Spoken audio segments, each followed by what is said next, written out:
শুধু ধোলাই দিইনি, বাচ্চার বাপ বানায় চাচ্ছি। আর কোথায়, আর জীবনটাই তো খান খা। আমার হাতের রান্না অনেক পছন্দ করে। বলে না যে যার কিছু রটে তার কিছু বটে, ওয়েট করতে হবে।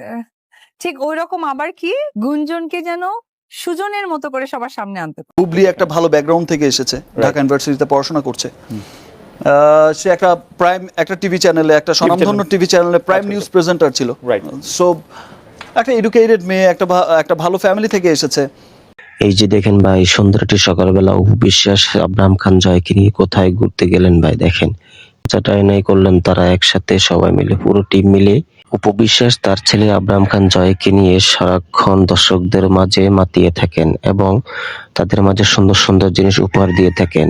দেখেন অপু বিশ্বাস কিভাবে আব্রাহাম খান জয়কে দড়িয়ে কিভাবে ধরেছেন, তার একটি দৃশ্য দেখুন, আপনারা দেখুন।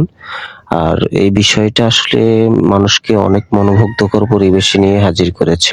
সর্বশেষ অপু বিশ্বাস তার ছেলে আব্রাহাম খান জয়কে বলেছেন যে সবাইকে বলো তুমি যে আমার চ্যানেলটা যেহেতু সাবস্ক্রাইব করে সবাই আমাদের সাথে যে কোনো আপডেট পেতে চাইলে আমাদের চ্যানেলটি যেহেতু সাবস্ক্রাইব করে আমাদের পাশে থাকে।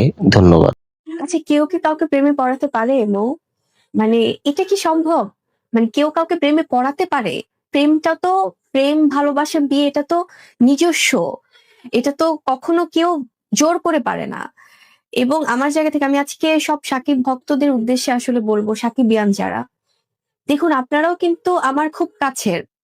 সেটা যদি সম্পর্কের জায়গা থেকে বলি, আমি আপনাদেরকে কখনো অসম্মান করিনি, আমি আপনাদেরকে ভীষণ ভালোবাসি। এবং অপু বিশ্বাস বলেন, আমার কাছে অপ্রাপ্তি বলতে কোনো কিছুই নেই।